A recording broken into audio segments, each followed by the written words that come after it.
Buffalo Boys listeners, we are back, episode 6 and week 6 of the 2023 NFL season. As always, it is your host Ryan, along with my co-host Todd. Todd, happy Thursday. What's new in your world? Not a whole lot, Ryan. Just enjoying football this week. Had a massive trade go down.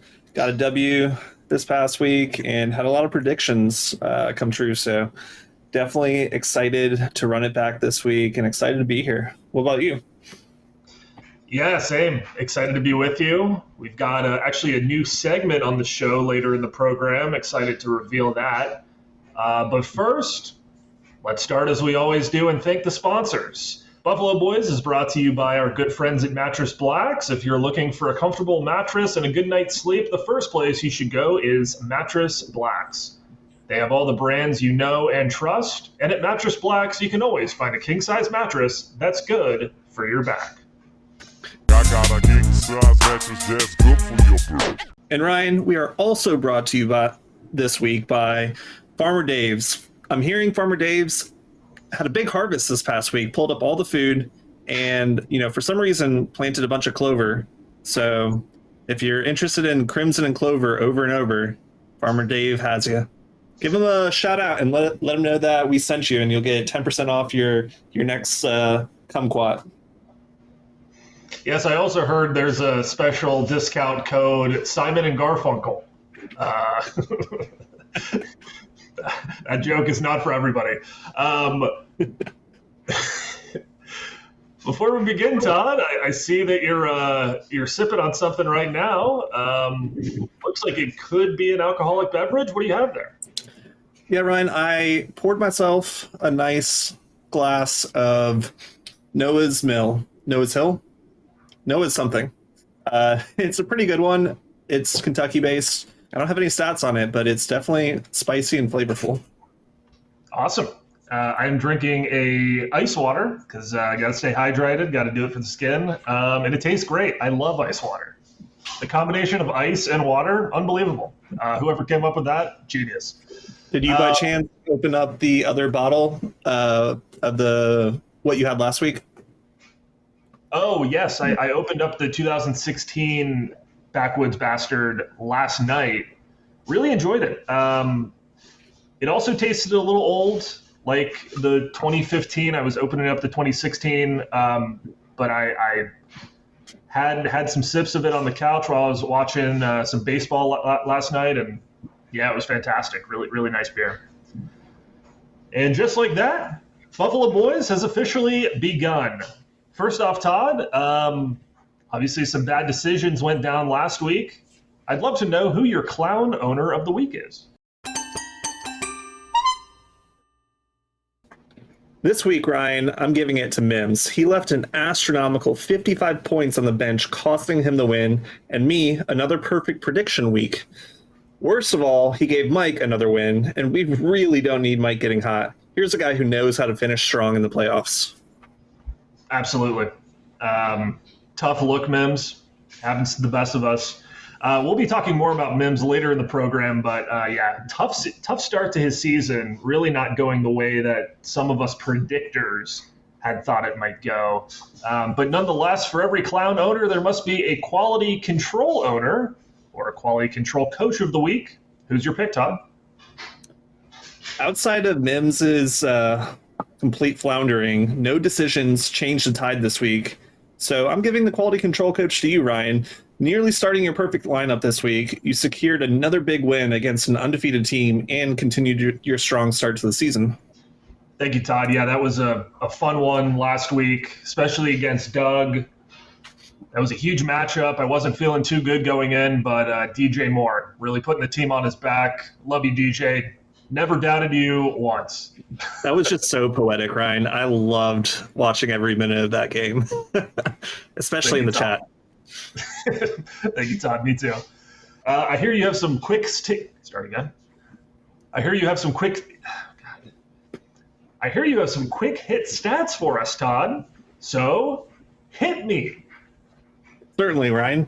In games where Wilson and Mostert both played but didn't leave due to injury, Jeff Wilson has more carries, more targets, and more touchdowns per game than Mostert. That doesn't spell good news for Nixon. And Brandon Ayuk, my boy, gosh, I love Brandon Ayuk.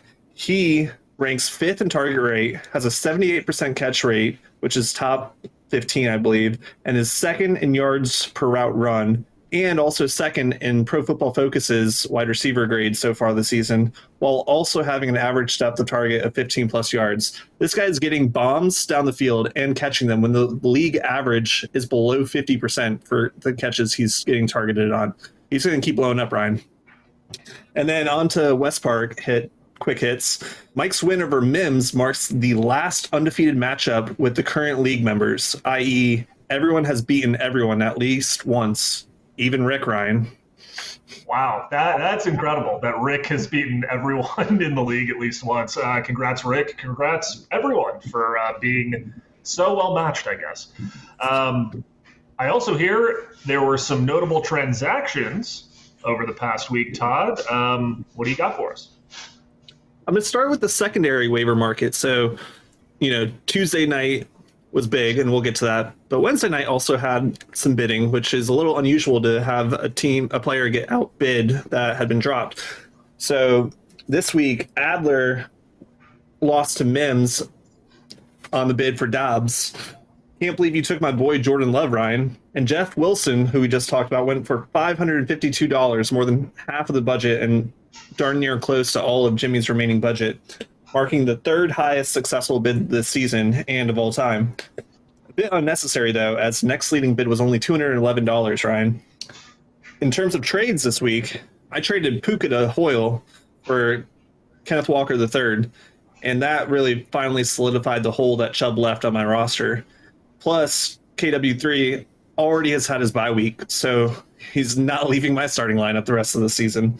Huge win for me, and I do genuinely believe it was beneficial for both sides. But let's go back to the Tuesday night waiver, Ryan, because there's a certain owner that didn't even bid. Care to share your thoughts?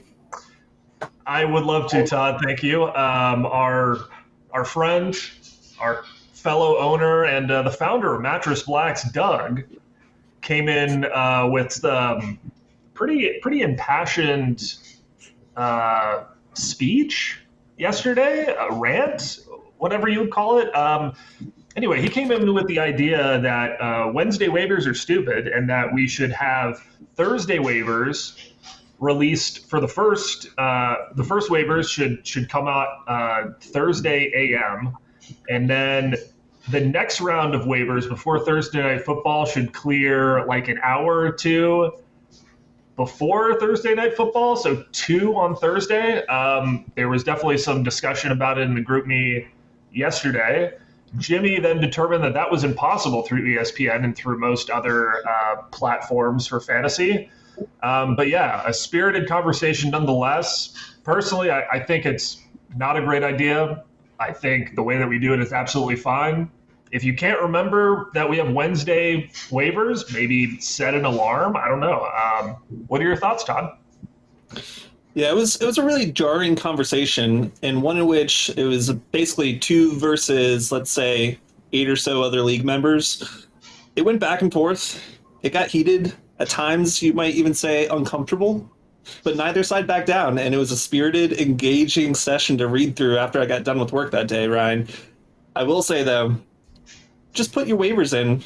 It's so easy. Let's keep it the same.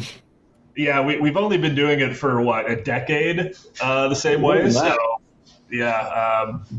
Anyway, it was quite the thing to behold. I was definitely laughing out loud at times while reading the thread, while sitting on the couch. But anyway, that was transaction review. Thanks for that, Todd. Now matchup rundown review. I went 5-2 last week. I did pick your game wrong, Todd. You showed me. Congratulations on that. And I am now 18-10 on the season. Did you say that you had a perfect picking week? I almost did, but our clown owner ruined it. So I went 6-1 this week, and the game that you bet against me was the difference there, Ryan. So that puts me at a strong 25-10 so far in the season. Doing great. Congrats, Todd. And now it is matchup rundown. I want to start with perhaps the most exciting game of the week, and it is your game, Todd. You were playing 4-1 Jimmy, the 69ers. You, of course, are 3-2. How are you feeling about your chances this week against Jimmy? I'm feeling really good, Brian. Both ESPN and basically every other service out there like that likes to predict things like Fantasy Pros and lots of other sites. Everyone has me slated. ESPN has given me the highest projection for my week score of the season so far. They put me at 111.6. So there's a lot of faith there. And what's also interesting is the current starters in my lineup have averaged 118.83 points. So they're even being a little conservative. I love having KW3 on my team, and it helps that Jimmy's kind of banged up this week. He doesn't have any solid matchups to rely on. And I'm loving the Stafford Cup connection this week. They are gonna feast. What do you think, Ryan? Yeah, I like your team a lot this week, Todd. Jimmy does have some question marks. When I was writing my script on this episode, he had 4 questionable players. That's now down to 2. And then also Jeff Wilson is allegedly going to start this week, though he's coming off the IR, so how effective he'll be, pretty big question mark. I like you here, Todd. Another 4-1 team, Neil's Railroad Randy, is playing Mims, who is 2-3.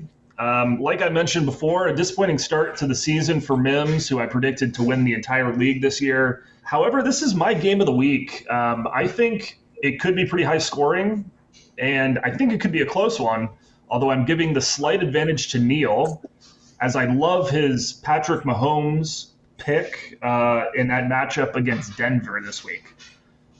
How do you think that matchup is going to go there, Todd? I'm definitely leaning towards Neil this week. ESPN gave, I don't know if I've ever seen this before. ESPN is giving his projection a total of 120 points. I don't know if a team has ever been projected over 120. It certainly hasn't happened this season per my records. So he's got the highest projected score on the season.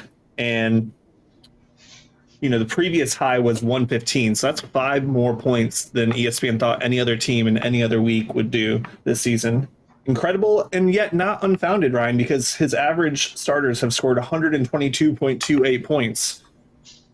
Mims this week, he was trying to shake up his team. He was throwing out some trade talk. He was looking to right the ship this week, but alas, he's without enough star power to face a dominant week from Neil. Another 4-1 versus 2-3 matchup is Doug versus Mike. As you remember, Todd, Doug stumbled to his first loss of the season last week against me, more specifically DJ Moore. Shout out to DJ, never doubted you once. Of course, Doug and Mike, this is a classic matchup. 2 guys who love to chirp in the group me. Will this be a continuation of Doug's losing streak, Todd? Almost certainly, Ryan. Doug's team is clearly in dire straits without Justin Jefferson. Unless Nico and Hill can truly put the team on their backs and just have outrageous weeks, there's just not enough role players even to feel confident that they'll get 8 points to support 2 blow-up weeks. Plus, this is a revenge game, Ryan. Justin Fields is on the other side after Doug did not have faith and then shipped him off for pennies. And Fields has a strong matchup this week. It is going to be so funny watching Fields drop not 1 touchdown, not 2 touchdowns, not 3 touchdowns, but 4 touchdowns, and let's say 28 points this week, Ryan. Wow. I love it. Hopefully all to DJ Moore, fingers crossed. How funny would that be? That would just be insane. I think this could be a closer game than what you might be predicting, Todd, although I am giving the edge to Mike as well. Without Justin Jefferson in his lineup, that's really going to hurt Doug for the next couple weeks. The last 4-1 team, that is me, I am taking on the 1-4 Dave, our newest sponsor. Shout out to Farmer Dave. And honestly, how could I pick against my team here, Todd? We just talked about DJ Moore having a great game last week. He could have another blow-up one this week. Christian McCaffrey, obviously. I really like my team. I think I'm going 5-1. Do you think I'm wrong, Todd? I don't, Ryan. I can't bet against you, man. You've got a great team. You've got a proven record of success this season. And, Dave doesn't have a lot of star power to be able to feel confident about his odds here. I do like the 49ers this week for Dave. They're going against a backup QB, and I think they're going to feast, but that's just not enough. You can almost never win on a defense alone. And with Kelsey a little bit banged up, even if Swift's in the stadium, it's hard to feel confident that Dave will be able to reproduce a blow-up week this week. Plus, you've got to love Kirk Cousins' matchup this week. With Justin Fields going off against the Vikings, Kirk is going to be throwing till his arm falls off, and it's going to be a huge week. And like we just said, DJ Moore is going to be the recipient of many a touchdown.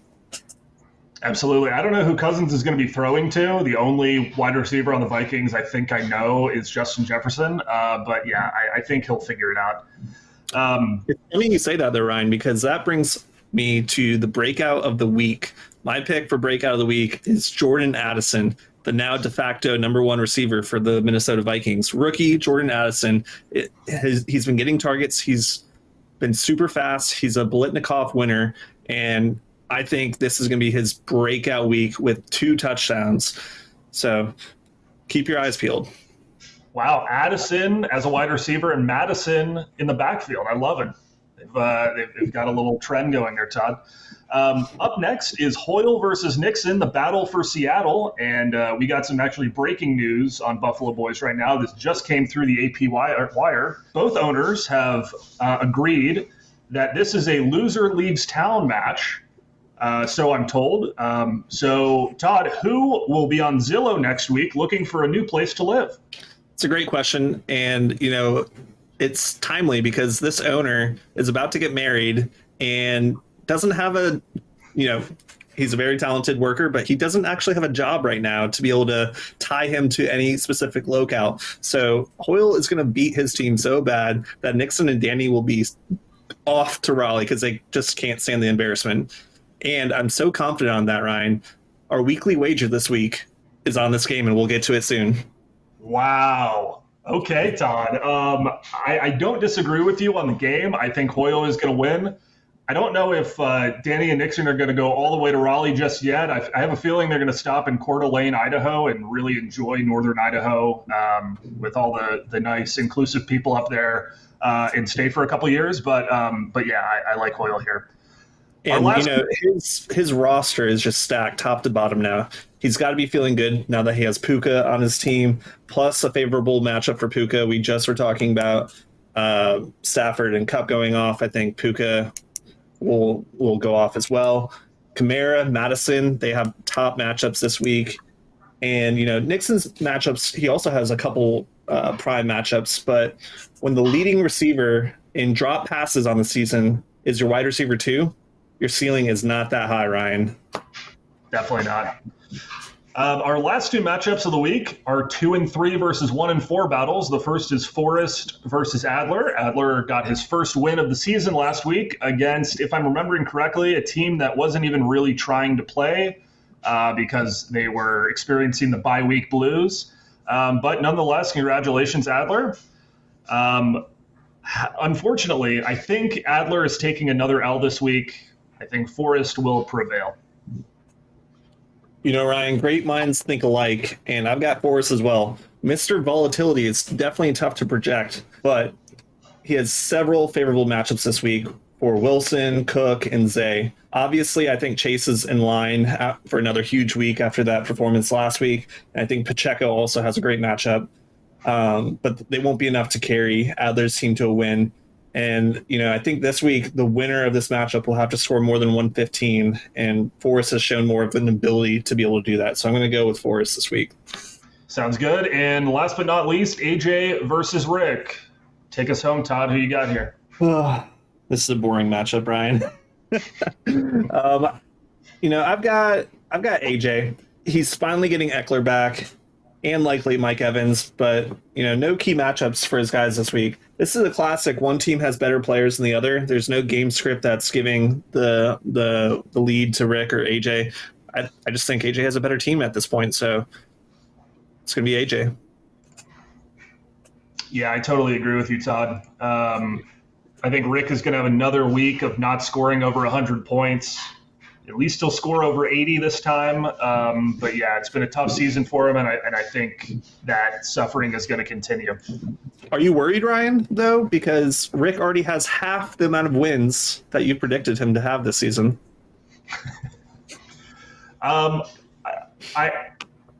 Yes, Todd, I am worried. I thought he would be a lot worse than he is, and in fact, he already has one win through 5 weeks. So I'm probably not going to get that one right, but I do feel pretty good, unless something insane happens, that Rick is going to be doing our losers challenge at the end of the year. So anyway, I guess we will have to wait and see. You teased this a little earlier, Todd. The weekly wager has to do with the Hoyle versus Nixon game. I would love to hear more.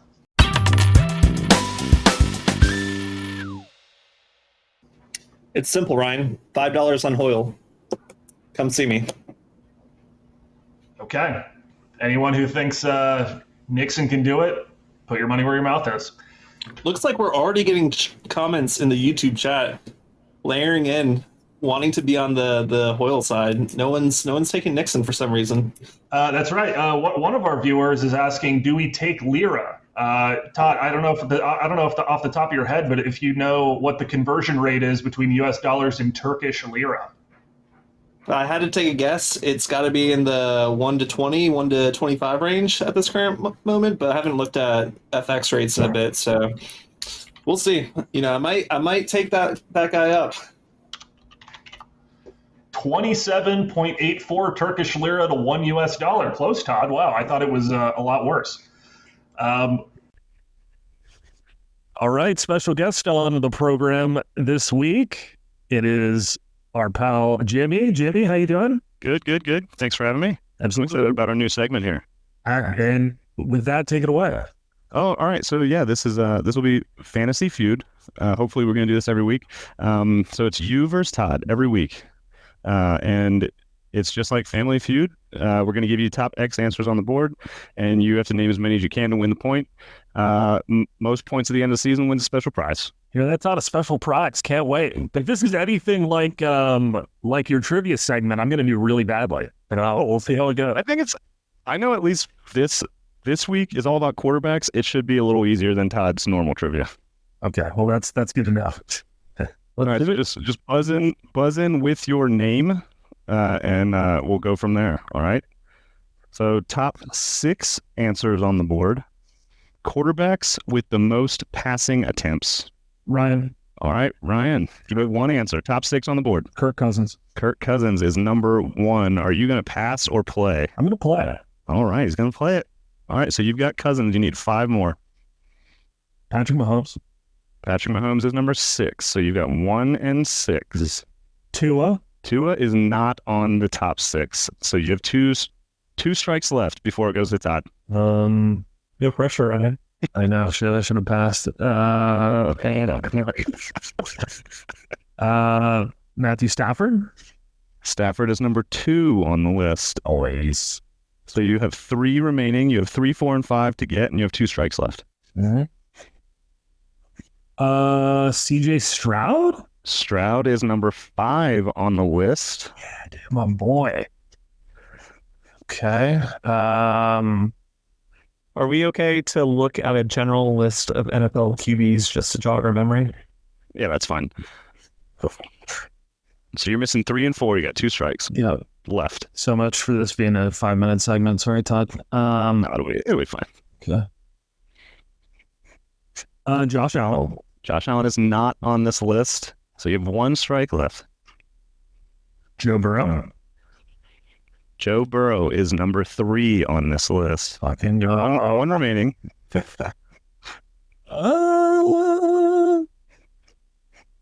Justin Herbert. Justin Herbert is not on this list. So that is it. Todd, you have a chance to steal. If you do not get this correct, Ryan still wins the point. Oh man, Herbert was gonna be my first guess. Oh man. All right. Looking at trying to pull up a list now. Just trying to think about quarterbacks who are playing from behind a lot. Pressure is too great. I'm just like going blank right now. Can't even find a list of QBs. I'm gonna say Russell Wilson. It's a good guess, but it is not correct. The one we're missing is Sam Howell. Oh, Sam. Oh, wow. He threw 55 times 2 weeks ago. So that kind of bolstered that. Damn. All right, so Ryan gets the point. He leads 1-0. Awesome. All right. Next one, top 5 answers on the board. This is going to be QBs with the highest touchdown percentage. Ryan. All right, Todd. Highest touchdown percentage. Yeah, so the amount, like the percentage of throws that they have made that go for touchdowns. Oh, okay.